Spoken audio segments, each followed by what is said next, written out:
Hello student, good morning, Minate madam. Students, today we have to learn fourth lesson in Science 2, Environmental Management.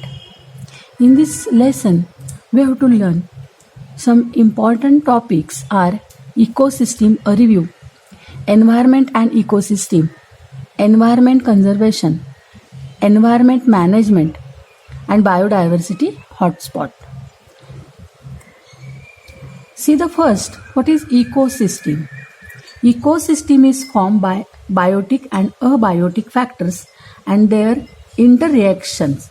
Ecosystem कशी form होते तर biotics आणि अबायोटिक्स जे factors असतात यांच्यामुळे ती फॉर्म होते आणि त्यांच्यामध्ये जे इंटररिॲक्शन असतं त्या घटकांमध्ये जे इंटररिॲक्शन असतं यांच्यामुळे इकोसिस्टीम फॉर्म होत असते. आपल्या सराउंडिंग्सला आजूबाजूला बऱ्याच इकोसिस्टीम्स असतात. छोट्या छोट्या इकोसिस्टीम्स मिळून मोठ्या इकोसिस्टीम्स फॉर्म होत असतात. Ecosystem is formed by biotic and abiotic factors and their interreaction with each other. Biotic म्हणजे जैविक आणि अबायोटिक म्हणजे अजैविक. आपल्या आजूबाजूला जे जैविक आणि अजैविक घटक असतात आणि त्यांचे परस्परांशी ज्या आंतरक्रिया होत असतात आणि त्या सगळ्यांची मिळून इकोसिस्टीम तयार होत असते. Each factor plays very important role in the ecosystem. इकोसिस्टीममधला प्रत्येक फॅक्टर हा इम्पॉर्टंट रोल प्ले करत असतो. इकोसिस्टीममधला एक फॅक्टर जरी अफेक्ट झाला तरी पूर्ण इकोसिस्टीम कोलॅप्स होत असते. आता जर आपण बघितलं आपल्या आजूबाजूला वनस्पती असतात. या वनस्पती स्वतःचं अन्न स्वतः तयार करत असतात आणि म्हणून आपण त्यांना त्या ॲट्रोट्रॉपिक म्हणत असतो. स्वतःचं अन्न स्वतः तयार करतात आणि जगतात. आता ह्या वनस्पती खाऊन कोण जगतं तर शेळ्या, मेंढ्या, गाई, म्हशी, घोडे, उंट हे असे प्राणी जे असतात ते काय करतात, वनस्पती खातात आणि जगतात. आणि हे जे प्राणी आहेत हे प्राणी वनस्पती खाऊन जगतात आणि त्यांना खाणारं कोण असतं तर त्यांना वाघ, सिंहसारखे प्राणी यांना खात असतात. हे प्राणीसुद्धा तेवढेच महत्त्वाचे असतात. जर आपण बघितलं, जर समजा वनस्पती किंवा शेळ्या, मेंढ्यांसारखे शाकाहारी प्राणी किंवा वाघ, सिंहासारखे मांसाहारी प्राणी हे एकमेकांच्या जीवनावरती जगत असतात. यातला एक जरी घटक कमी झाला तरी बाकीच्या घटकांवर परिणाम होतो. समजा शेळ्या, मेंढ्यांचं प्रमाण कमी झालं, शेळ्या, मेंढ्या खाणं गवत वगैरे खाणाऱ्यांचं, वनस्पती खाऊन जगणाऱ्या शाकाहारी प्राण्यांचं प्रमाण जरी कमी झालं तरी त्याचा अफेक्ट कोणावर होईल, वाघ, सिंहसारख्या प्राण्यांवर होईल. त्यांना त्यांचं अन्न मिळणार नाही आणि म्हणून त्यांची सुद्धा संख्या काय होईल, कमी होईल. आणि म्हणून ही जी इकोसिस्टीम असते हे एकमेकांवरती, हे जीव जे एकमेकांवरती जगत असतात त्या प्रत्येक प्राण्याचं, प्रत्येक वनस्पतीचं, प्रत्येक घटकाचं मूल्य काय असतं, खूप महत्त्वाचं असतं. प्रत्येकाचा रोल हा अतिशय महत्त्वाचा असतो आणि यालाच तर आपण इकोसिस्टीम असं म्हणत असतो. आता जर आपण बघितलं तर ग्रीन प्लांट्स, ग्रास आपण बघितलं, वनस्पती, समजा हे ग्रास गवत आहे, तर हे गवत कसं आहे तर हे काय आहे, ॲट्रोट्रॉपिक आहे. स्वतःचं अन्न स्वतः तयार करतात आणि सूर्यप्रकाशापासून हे स्वतःचं अन्न बनवत असतात आणि म्हणून हे ॲट्रोट्रॉपिक इलेमेंट्स आपण यांना म्हणूयात. आता ह्या ग्रासवरती, या गवतावरती नाकतोडे बसले की हे नाकतोडे काय करतात, त्यांना खातात, वनस्पतीला खातात आणि स्वतःचं अन्न स्वतः न बनवता वनस्पतीवरती ते काय करत असतात, जगत असतात. नाकतोडा काय करतो तर स्वतःचं अन्न त्याला बनवता येत नाही. एक फक्त प्लांट, वनस्पतीच अशा आहेत की ते स्वतःचं अन्न स्वतः बनवतात आणि जगत असतात. तर हे आहे green plant.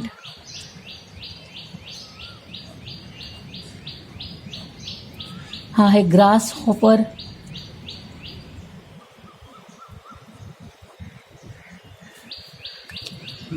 Grass hopper eats the grass and live their life. तो त्याचं जीवन जगत असतो.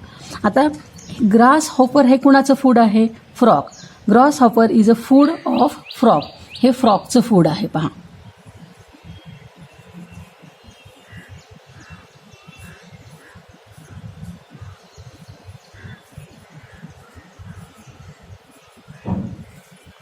फ्रॉग म्हणजे ग्रास हॉपर खाऊन फ्रॉग जगत असतात. आता हे ग्रास हॉपरची संख्या कमी झाली तर आपोआप फ्रॉगचं अन्न कमी होईल आणि फ्रॉगची संख्या कमी होईल. आता ह्या फ्रॉग हे कुणाचं अन्न आहे? तर फ्रॉग हे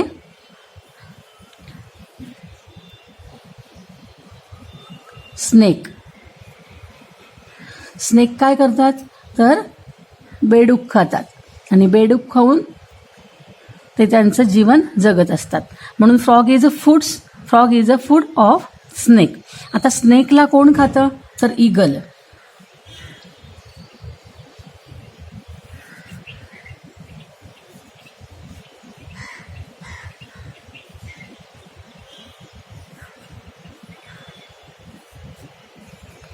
ईगल हे काय करतात? तर स्नेकला खातात.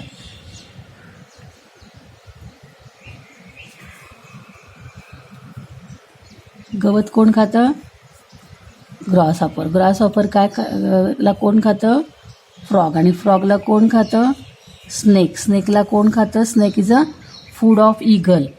आता ईगल जे आहे, हे ईगल जेव्हा मरतात आणि मरून कुठे लँडवरती पडतात तेव्हा त्यांचं डिकम्पोजिशन कोण करतं?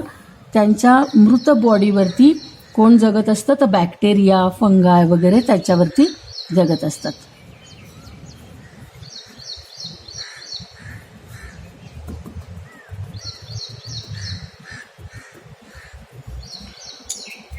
तर बॅक्टेरिया वगैरे सारखे जे सूक्ष्मजीव आहेत ते मृत पक्ष्यांचं, मृत प्राण्यांचं काय करत असतात? तर डिकम्पोजिशन करत असतात. आणि म्हणून ही जी चेन जर आपण पाहिली तर गवत नाकतोडा खातो, नाकतोड्याला बेडूक खातो, बेडकाला स्नेक खातो, स्नेकला ईगल खातो. आणि ईगल जेव्हा मृत होतो तेव्हा त्याच्या शरीराचं डिकम्पोजिशन, त्याच्या मृत शरीरावरती हे बॅक्टेरिया जगत असतात. आणि अशा पद्धतीने ही चेन असते.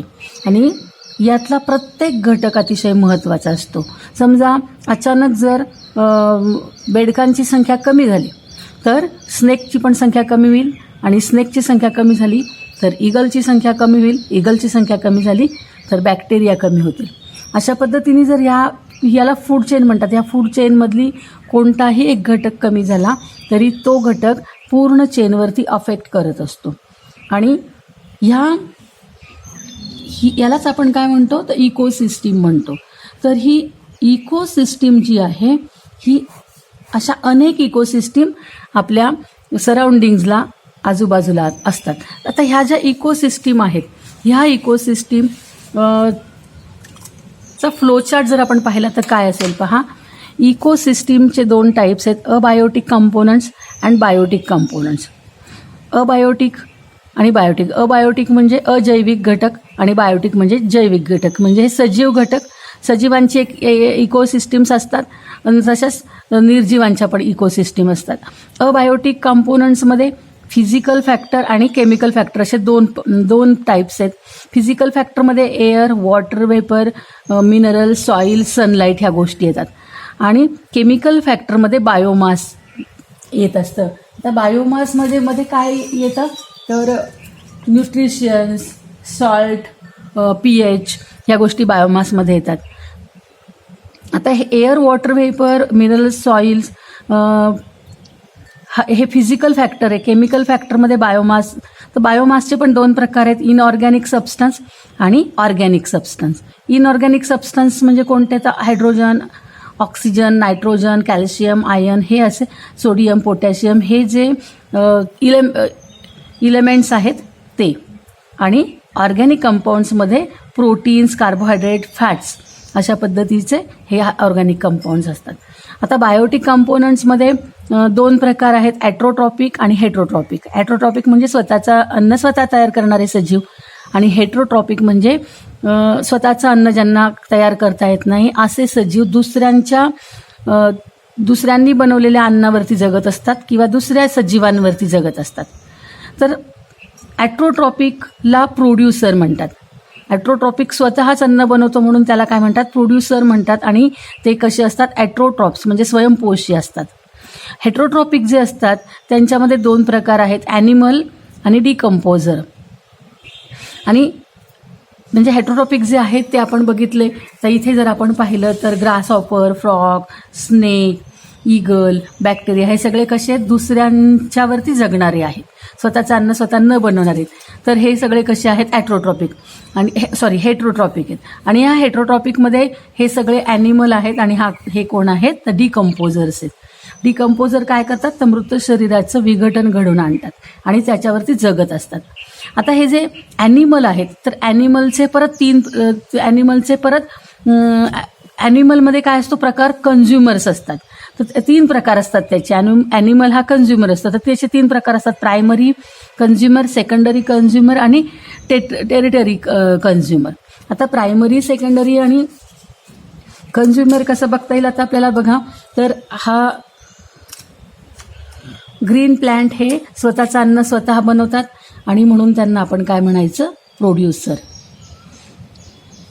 ते उत्पादक असतात, ते दुसऱ्यांवरती जगत नाही, हे दुसऱ्यांच्या जीवावर जगत नाही म्हणून त्यांना प्रोड्युसर म्हणायचं. आता ग्रास हॉपर जे आहे ते प्रायमरी कंझ्युमर असतात, म्हणजे ते वनस्पती खाऊन जगतात म्हणून त्यांना प्रायमरी कंझ्युमर म्हणायचं. आता हा फ्रॉग जो आहे, फ्रॉग काय करतो, प्रायमरी कंझ्युमरला खातो आणि म्हणून फ्रॉग कोण झाला, सेकंडरी कंझ्युमर झाला. म्हणजे ग्रीन प्लॅन्ट हे प्रोड्युसर असतात आणि प्रोड्युसरला जे खातात ते ग्रास हॉपर ह्यांना प्रायमरी कंझ्युमर म्हणता येईल आपल्याला. आणि प्रायमरी कंझ्युमरला जे खातात ते फ्रॉग, त्यांना आपण सेकंडरी कंझ्युमर म्हणू शकतो. आणि ह्या फ्रॉगला कोण खातं, तर स्नेक. तर मग स्नेक कोण झाले, तर टेरिटरी कंझ्युमर, थर्ड कंझ्युमर झाले. म्हणजे प्रायमरी कंझ्युमरला खाणाऱ्यांना सेकंडरी कंझ्युमर म्हणायचं, सेकंडरी कंझ्युमरला खाणाऱ्यांना टेरिटरी कंझ्युमर म्हणायचं. आणि टेरिटरी कंझ्युमरला जे खातात त्यांना आपण काय म्हणायचं, ॲपेक्स. ॲपेक्स म्हणजे सर्वोच्च भक्षक असतो. आणि सर्वोच्च भक्षकाला जिवंतपणी हे खात नाहीत. बॅक्टेरिया जे आहेत हे ईगलला जिवंत असताना मारत नाही. आपण जर इथे बघितलं तर ग्रास हॉपर जिवंत असताना फ्रॉग त्याला पकडतो, फ्रॉग जिवंत असताना त्याला स्नेक पकडतो आणि स्नेक जिवंत असताना त्याला काय, हा ॲपेक्स ईगल पकडत असतो. पण ईगल हा असा पक्षी आहे की ह्याला जिवंतपणी कोणी पकडू शकत नाही, मारू शकत नाही आणि म्हणून याला ॲपेक्स असं आपण म्हणतो, सर्वोच्च म्हणतो आपण याला, सर्वोच्च ॲनिमल. आणि हा मृत झाल्यानंतर, हा मेल्यानंतर ह्याच्या शरीराचं डिकम्पोजिशन घडवून आणतात ते बॅक्टेरिया. आणि हे बॅक्टेरिया जिवंतपणे कोणाला खात नाहीत आणि म्हणून बॅक्टेरियांना डिकम्पोजर्स असं म्हणायचं. आणि जर आपण ही बघितली तर ही पूर्ण फूड चेन आपल्याला दिसते. यामध्ये प्रत्येक घटक जो आहे तो दुसऱ्यावर अवलंबून असतो. हा जरी सर्वोच्च असेल तरी ह्या सर्वोच्च घटकाला, सर्वोच्च इलेमेंटला स्नेक जर मिळाले नाहीत तर हा जिवंत राहू शकत नाही. स्नेकला जर फ्रॉग नाही मिळाले तर स्नेक जिवंत राहू शकत नाही. फ्रॉगला जर ग्रासहॉपर सारखे किडे नाही मिळाले तर हे जिवंत राहू शकत नाही. आणि म्हणून प्रत्येक घटक हा पुढच्यावरती याच्यावरती कसा असतो, डिपेंड असतो. जगण्यासाठी ह्या प्रत्येकाला कशाची आवश्यकता असते, प्रत्येकाची आवश्यकता असते. यातला एक जरी घटक कमी झाला तरी सुद्धा ही फूड चेन काय होईल, कोलॅप्स होईल, कोलमडून पडेल. फॉर एक्झाम्पल समजा ग्रासहॉपरची संख्या कमी झाली तर काय होतील, ह्याची संख्या आपोआप कमी व्हायला लागेल हळूहळू. मग ह्याची संख्या कमी व्हायला लागली की स्नेकची संख्या कमी होईल. स्नेकची संख्या कमी व्हायला लागली, ईगलला प्रॉब्लेम होईल. आणि म्हणून हा सगळा बॅलन्स राहण्यासाठी, ह्या फूड चेनचा बॅलन्स राहण्यासाठी यातील प्रत्येकाची संख्या ही कंट्रोलमध्ये असणं गरजेचं आहे. कमी होऊन चालणार नाही आणि वाढून पण चालणार नाही. आता इथे बघा प्रश्न काय आहेत विचारलेले. तर एक बघा, paddy is cultivative on large scale in various state of South India. South इंडियामध्ये बघा मोठ्या प्रमाणावर पॅडीचा फॉर्म केला जातो. पॅडी म्हणजे भात शेती केली जाते, भात लावला जातो. Paddy fields are frequently attack by grasshopper. आता या भात शेतीवरती काय होत होतं तेव्हा, तर खूप मोठ्या प्रमाणावरती ग्रासहॉपर अटॅक करत होते. म्हणजे भात शेती लावली की खूप मोठ्या प्रमाणावरती तिथे नाकतोडे यायचे. आता नाकतोडे आले की त्याचबरोबर similarly frogs are also present in large number in the mud of paddy field. आणि त्या भात शेतीच्या चिखलामध्ये लार्ज नंबर ऑफ काय दिसायला लागले ते फ्रॉग्स दिसायला लागले. म्हणजे भात शेती सुरू झाली की तिथे नाकतोडे यायला लागायचे, ते अटॅक करायचे. नाकतोड्यांची संख्या वाढली की तिथे फ्रॉग दिसायला लागायचे चिखलामध्ये. भात शेती करण्यापूर्वी फ्रॉग दिसत नव्हते, पण भात शेती लावली की फ्रॉग यायला लागले. आणि हे जे फ्रॉग काय करायचे, to feed upon grasshopper and तिथे snakes are also present there in to feed upon their favourite food frogs. मग ह्या फ्रॉगला खाण्यासाठी तिथं कोण दिसायला लागले, तर साप दिसायला लागले. अशा पद्धतीने एक भात शेतीचं कल्टिवेशन सुरू केलं. भात शेतीची लागवड सुरू झाल्याबरोबर त्या सगळ्या परिसंस्थेमध्ये नाकतोडे वाढले, मग बेडूक वाढले, मग साप वाढले. अशा पद्धतीने नुसत्या भात शेतीमुळे ह्या एवढ्या सगळ्या प्राण्यांची संख्या तिथे वाढायला लागली. म्हणजे आपल्याला लक्षात येतं की ही कशी इकोसिस्टीम कशी एकमेकांवर डिपेंड असते.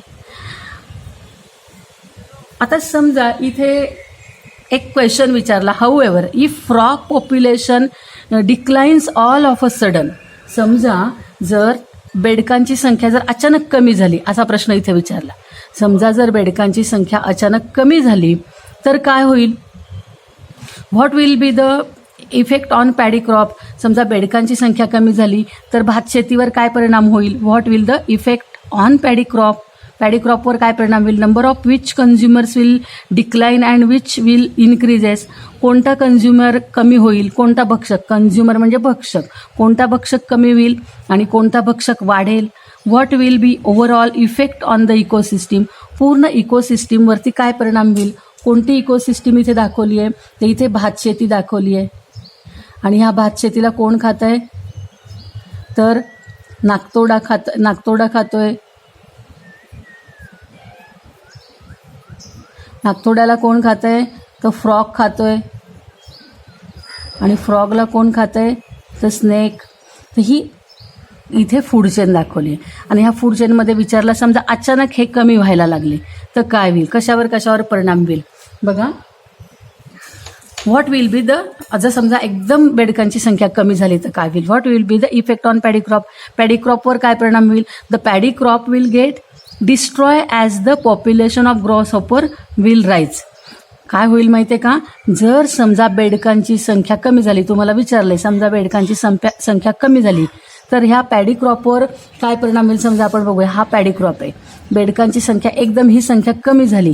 ही संख्या कमी झाल्यानंतर काय होईल, तर ह्या ग्रासहॉपरची संख्या वाढेल, कारण यांना खाणारच कोणी नसेल. ह्यांना खाणाऱ्यांची संख्या कमी झाली तर नाकतोड्यांची संख्या वाढेल. आणि नाकतोड्यांची संख्या वाढली की नाकतोडे काय करतील, तर ह्या भात शेती जी पॅडी क्रॉप जे यांची नासधूस करतील. आणि म्हणून जर बेडकांची संख्या कमी झाली तर या पॅडी फील्डवरती काय परिणाम होईल, तर ते डिस्ट्रॉय होतील. The paddy crop will gate destroyed as the grasshopper will rise. Grasshopper rise होतील आणि हा पॅडी क्रॉप काय होईल, डिस्ट्रॉय होईल. आणि म्हणून जर बेडकांची संख्या अचानक वाढली तर नाकतोड्यांची संख्या वाढेल आणि भात शेती डिस्ट्रॉय होईल, नाश होईल त्याचा.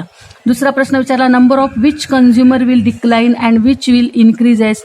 आता याच्यामध्ये जर समजा ह्याची संख्या कमी झाली तर कोणता कन्झ्युमर वाढेल, तर कोणता कन्झ्युमर वाढेल सांगा. तर बेडकांची संख्या कमी झाली तर ह्याची संख्या वाढेल.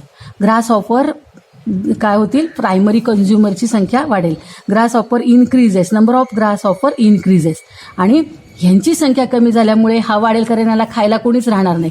परंतु बेडूक जर कमी झाले तर सापाचं अन्न कमी होईल आणि म्हणून सापाला अन्न मिळणार नाही, स्नेकला अन्न मिळणार नाही, म्हणून स्नेकची संख्या काय होईल, कमी होईल. म्हणजे बेडूक अचानकपणे कमी झाल्यानंतर नाकतोड्यांची संख्या जरी वाढेल तरी सापांची संख्या कायम होईल. काय होईल, कमी होईल. Number of which consumer will decline and which will increase. The number of snakes will decline and number of grasshopper will increases. तिसरा प्रश्न काय विचारला आहे, what will be overall effect on the ecosystem. इकोसिस्टीमवर काय परिणाम होईल बरं. ही जी इकोसिस्टीम आपण इथं पाहिली आहे, या इकोसिस्टीमवर काय परिणाम होईल. Ecosystem will lead to imbalance of the ecosystem. याच्यामुळे ही इकोसिस्टीम इम्बॅलन्स होईल. कशी इम्बॅलन्स होईल तर हे नाकतोड्यांची संख्या वाढेल, भात शेती सगळी नासधूस करून टाकेल हे नाकतोडे. नंतर सापांची संख्या काय होईल, कमी होईल. म्हणजे पूर्ण इकोसिस्टीममध्ये नाकतोडे दिसायला लागतील. भात शेती पण नाहीशी होईल, साप पण नाहीसे होतील, बेडूक तर नाहीसे झालेलेच आहेत. म्हणजे जिकडे तिकडे नाकतोड्यांची संख्या फक्त वाढेल आणि काही काळानंतर ह्या नाकतोड्यांना त्यांची संख्या जबरदस्त वाढेल आणि भात शेती त्यांना खाण्यासाठी उरलेली नसेल आणि मग त्यावेळेस काय होणार आहेत, हे नाकतोडे सुद्धा काय होणार आहेत, तर नाकतोड्यांची पण संख्या कमी होऊन जाईल आणि नाकतोडे पण नाहीसे होतील. अशा पद्धतीने बेडकांची संख्या कमी झाली तर संपूर्ण इकोसिस्टीम काय होणार आहे, इम्बॅलन्स होणार आहे. ही पूर्णपणे इम्बॅलन्स होणार आहे. अशा पद्धतीने आपण बघितलं की इकोसिस्टीम कशी एकमेकांवरती अवलंबून असते. इकोसिस्टीममध्ये प्रत्येक इलेमेंटवरती दुसरा इलेमेंट कसा डिपेंड असतो हे आपण पाहिलेलं आहे. तर तुम्हाला आजचं व्हिडिओ लेक्चर आवडलं का? जर आवडलं असेल तर व्हिडिओला लाईक करा आणि अजूनपर्यंत जर तुम्ही चॅनलला सबस्क्राईब केलं नसेल तर जरूर सबस्क्राईब करा. थँक्यू.